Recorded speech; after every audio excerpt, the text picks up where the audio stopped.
On fakt potřebuje lobotomii nebo něco. Má jet chorý na MS. Za mě ne, protože je hrubej. Nechová se jak správně fotbalisti. No, jenže koho jinýho tam mají dát? Ne, určitě ne za mě. Nemá. Na pole mi byl úplně zbytečný na tom mysl. Jenom se válí a nic moc neumí. Asi ne, no. Že už plivne prostě na bývalýho spoluhráče. Za mě určitě ne. Být trenérem, tak ho tam chci, prostě takovýho hráče. Chci ho prostě mít v týmu, ale jako on fakt potřebuje lobotomii nebo něco prostě dostat. Já si myslím, že jo, protože si to vykopal. Jelikož patřil do té skupiny, která to vykopala, tak má právo tam určitě jet. No, myslím si, že ne. Problémy s disciplínou a ještě by mohl oslabit tým na mistrovství světa, to by nebylo dobrý. Co myslíš ty o Tomáši Chorým? Měl by jet na mistrovství světa?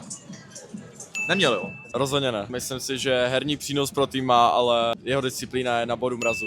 Poslední 3 roky dělá fakt hrozný věci. Takhle se prezentovat jako český fotbal je fakt špatný. Absolutně ne. Je to hrozný. Ostuda vůbec ho tam vzít za mě. To měl hodně prostě a Koubek asi v něm stále jako věří, ale za mě už pro Česko už ne.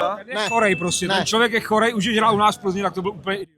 No, nemůže no. Na hřišti prostě sepne a to tam nepatří. Já bych To je ho špatný. dodal, jako jo. aspoň sranda v tom Mexiku.